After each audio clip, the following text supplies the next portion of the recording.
In 2008, the global financial system, it nearly collapsed entirely under the weight of toxic assets. Right, a total meltdown. Exactly. And then just a few years later, the aviation industry was completely rocked when those Boeing 737 MX jets began falling out of the sky. Which is still just, terrifying to think about. It really is. But in both of those catastrophic, history-altering events, investigations revealed something incredibly unsettling. Yeah, the internal communications. Right. There were people on the front lines, engineers, analysts, mid-level managers who knew exactly what was going wrong. They saw the red flags. And they said nothing. They said absolutely nothing. Yeah. So today we are taking a deep dive into the invisible psychological forts that kept their mouths shut. It's such a crucial topic. It really is. We have a brilliant article by Dr. Jonathan H. Westover today titled The High Cost of Workplace Inauthenticity. And, his research completely flips the script on how we understand our jobs. It really does. It changes the whole narrative. Yeah, so the mission of this deep dive is to explore the massive hidden costs of pretending to be someone else at work and to discover how the world's most successful organizations are structurally fixing it. So think about your own career for a second. We usually assume people quit over, bad pay or grueling hours. That's a standard assumption, yeah. Okay, let's unpack this because Westover's core premise is that the real breaking point isn't the workload. It's the gap between who you actually are and who you have to pretend to be to survive in the office. It completely reframes our understanding of burnout, honestly. Looking at my notes here, organizational behavior researchers refer to this phenomenon as identity incongruence. Identity incongruence. Right. It's that exhausting, sustained state where an individual feels compelled to suppress their own values, their core beliefs, or, their ethical boundaries, just to maintain their employment. Which sounds completely draining. Oh, absolutely. What's fascinating here is that we aren't just talking about demographic diversity, though. I mean, that is a component. Right, there's more to it. We're talking about deep-seated personal values and professional judgment. It is the friction that occurs when your environment demands that you perform a version of yourself that fundamentally clashes with reality. Right, but to really grasp how damaging this friction is, I think we need to talk about what this actually looks like for you, the listener, on a random Tuesday morning at the office. Yeah, the day-to-day experience. Exactly, because I have to imagine practically everyone listening to this has forced a polite smile in a really frustrating meeting. I mean, is that what we're talking about here? Well, the research actually makes a vital distinction there. It separates everyday politeness from actual psychological damage. Oh, okay. How so? There's a researcher named Hewlin who categorized this behavior into two distinct buckets. The first is called surface acting. Surface acting, like the polite smile. Exactly, that polite smile you just mentioned. You're modifying your outward expressions, maybe softening your tone or nodding along, while your internal authenticity remains perfectly intact. Right, you're just being polite. Yeah, it's functional. It's basically a requirement for existing in a cooperative society. Sure. The second category, however, is what she terms facades of conformity. Facades of conformity. That sounds heavier. It is. This is where an employee actively misrepresents their core beliefs or their professional judgment just to align with the perceived demands of the organization. Wow. And here's the kicker.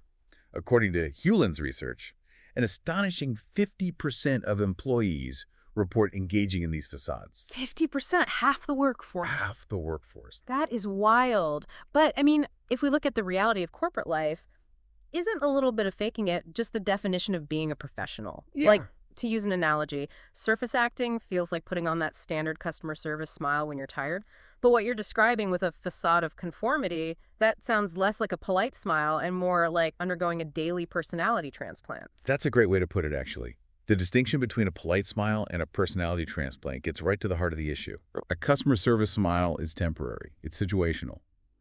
But when you are forced into a facade of conformity, it creates a psychological state that researchers call threatened social identities. Threatened social identity. So it's Right. about feeling unsafe. Exactly. This isn't about simply wanting to be liked by your boss. It is a primal survival mechanism. An employee in this state genuinely fears devaluation, marginalization, or, outright termination if they were to express their true self. So it's basically driven by fear. Pure fear.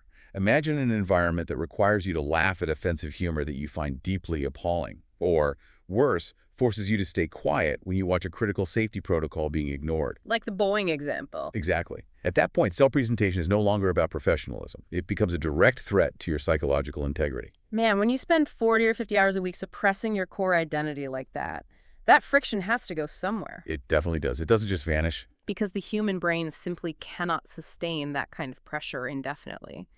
So what happens when these masks inevitably start to crack? Well, the very first thing to break is the individual. The cost is paid in severe psychological distress. Which makes sense. Yeah, the data shows skyrocketing rates of emotional exhaustion, anxiety, and a really heavy phenomenon known as moral distress. Moral distress. Yeah, that is the deep, lingering psychological injury you sustain when you're forced to participate in, or even just ignore actions that violate your own ethical code. Wow, that's heavy. Over time, this constant suppression leads to identity fragmentation.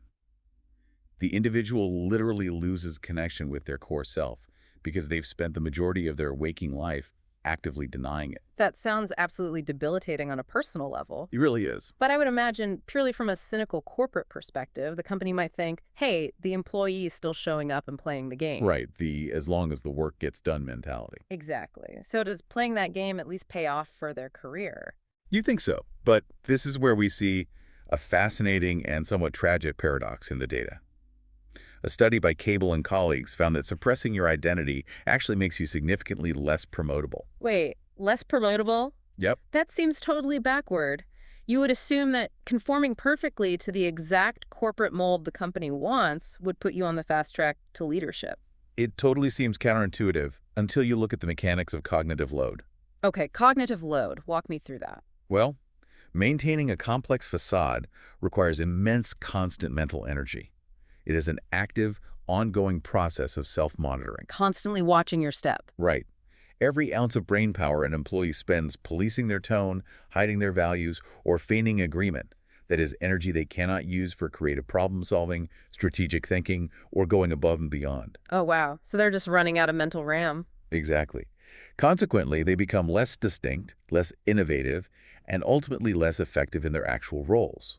And I imagine this doesn't just hurt the one employee. If half the people in an office are utterly exhausted just trying to fit in, what does that do to the company itself?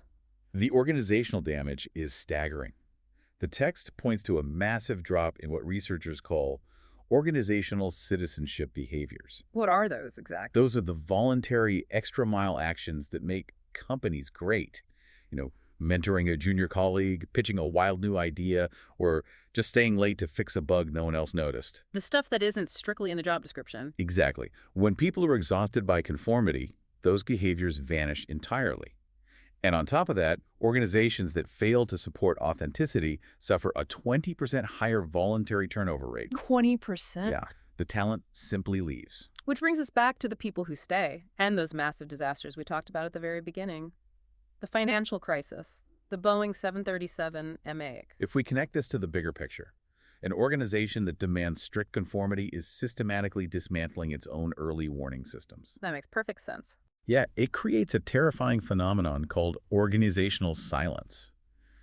In those catastrophic events you mentioned, the people positioned closest to the failure understood the risks perfectly well. But they didn't speak up. Because the organizational culture framed dissent, or even just delivering bad news, as a threat to their employment or social standing.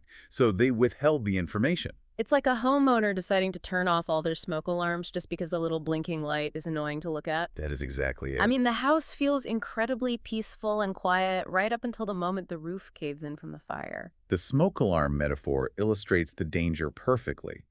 When leadership signals that bringing bad news is a career-limiting move, the workforce learns to simply sit back and watch the smoke gather.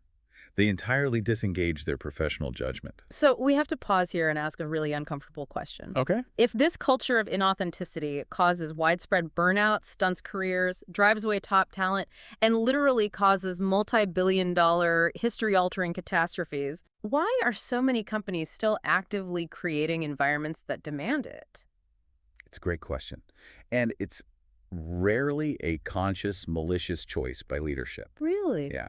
It is typically the byproduct of systemic power asymmetries combined with homogeneous leadership teams.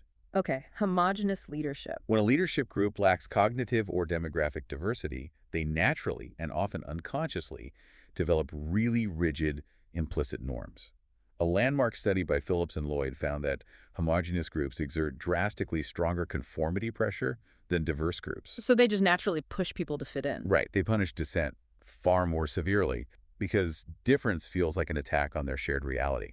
It creates an echo chamber. Oh, that makes sense. And when you mix that echo chamber with toxic social norms, like subtly disrespecting junior staff or normalizing boundary violations, you construct an ecosystem where raising any objection immediately paints a target on your back. So if you are listening to this and you realize your own team never speaks up during meetings, it's not because everyone you work with is inherently cowardly. Not at all.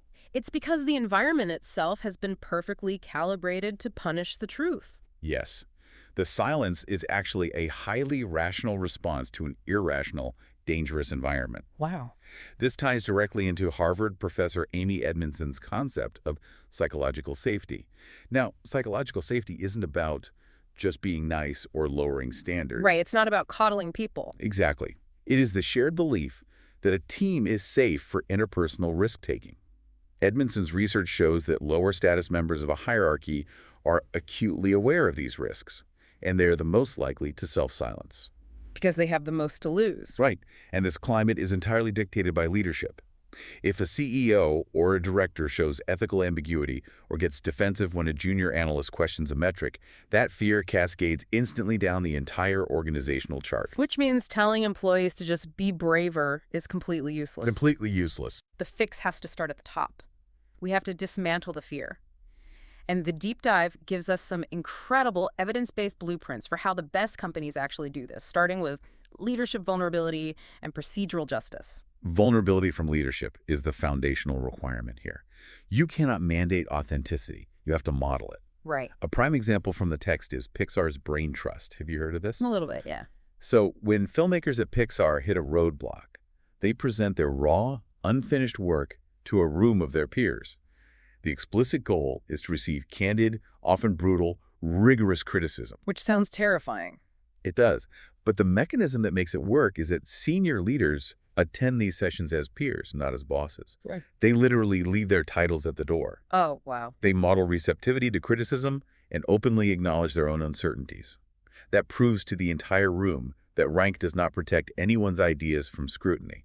And Microsoft underwent a massive transformation under Satya Nadella doing something very similar, right? Yes, exactly. He shifted the entire corporate culture away from a know-it-all mindset to a learn-it-all mindset, where leaders were actually expected to admit what they didn't know. It's a huge shift. It is. Then you have companies like Patagonia, where leadership actively models values-based decision-making. They have literally turned down highly profitable business ventures because those deals conflicted with their environmental commitments. Which is putting your money where your mouth is. Exactly. Seeing the CEO take a financial hit for their values gives every single employee permission to do the exact same thing. Those cultural shifts are so powerful, but culture alone is fragile. Alongside vulnerable leaders, you need rigorous systems, which brings us to the concept of procedural justice. Procedural justice sounds very formal. It does, but it just refers to the perceived fairness of the decision-making processes within a company. Take Salesforce, for example. Okay. When they committed to tackling their gender pay gap, they didn't just quietly adjust some numbers in HR. They conducted organization-wide, highly transparent audits. Oh, so everyone could see. Yes. They established clear, visible criteria for how adjustments would be made and created formal appeal mechanisms. And then the social media company, Buffer, took this concept to its absolute limit. What did they do? They published a radical public salary formula based strictly on role, experience, and location. Every employee knows exactly how everyone else's pay is calculated. Here's where it gets really interesting to me. I look at Buffer's public salary formula almost like open source software. Oh, I like that analogy. Right. When the underlying code of a decision like the math is visible to absolutely everyone, there is no dark corner for paranoia to grow. Exactly. There is no room for identity threat because you never have to sit at your desk wondering if you're being undervalued because of your gender, your background, or your personality. The math is right there on the screen. The open source comparison works perfectly because it highlights predictability.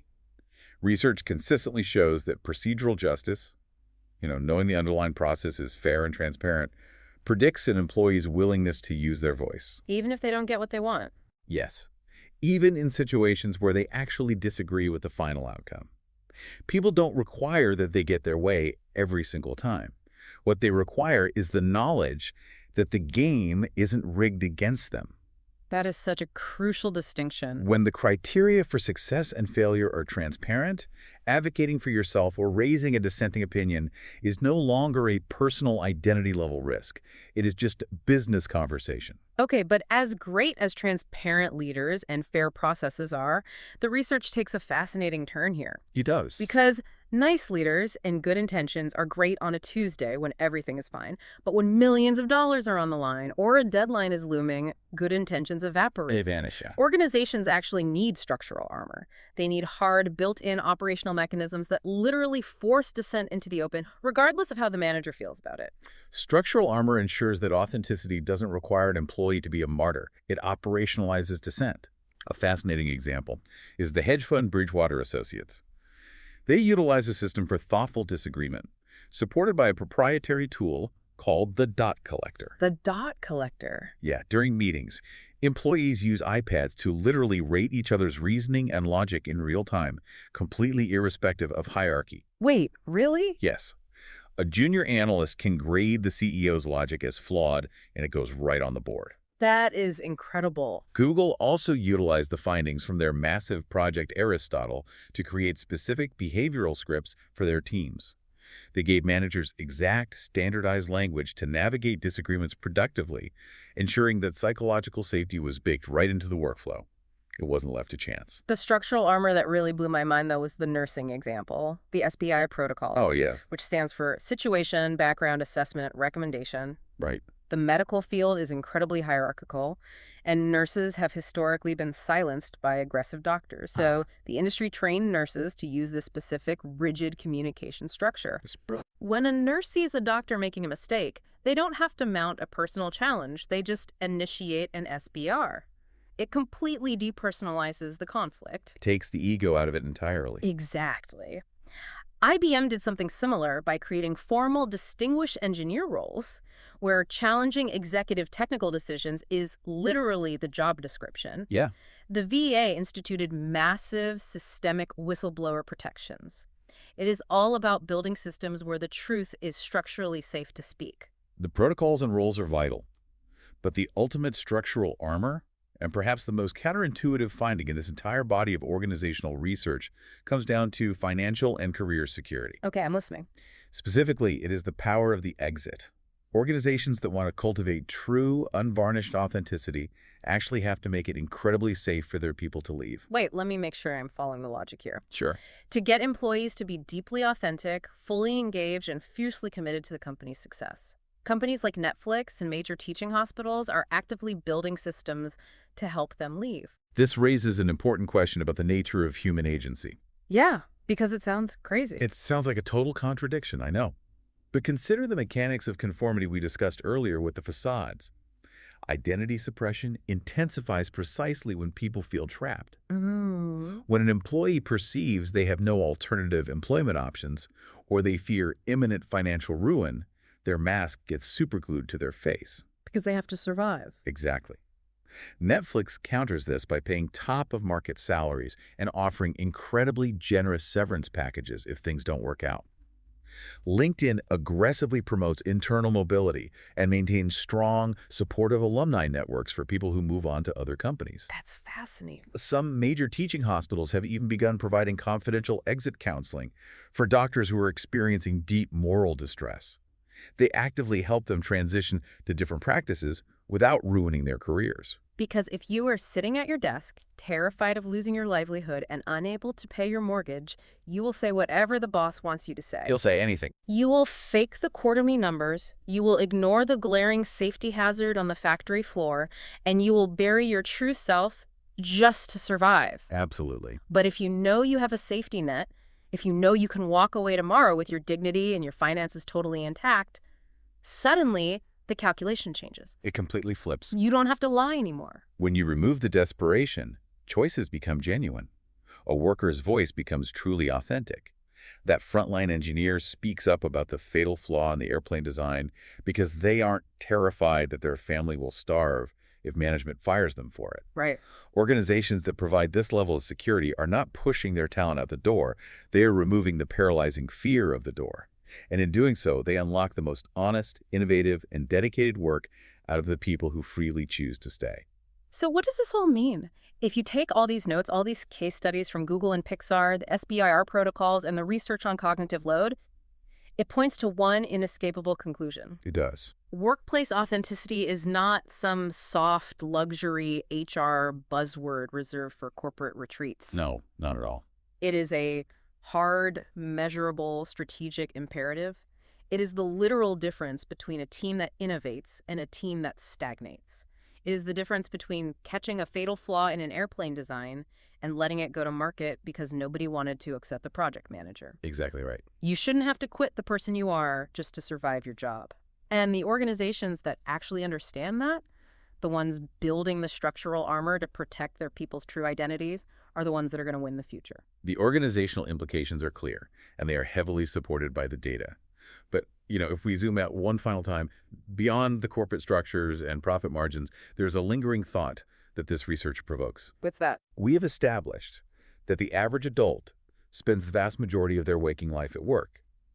If those workplaces continually force individuals to suppress their true identities, to habitually silence their ethical concerns, and to ignore their own boundaries just to secure their livelihood, Yeah. what happens to a society when its most vital civic and democratic institutions are eventually run by people who have spent decades practicing how not to be themselves?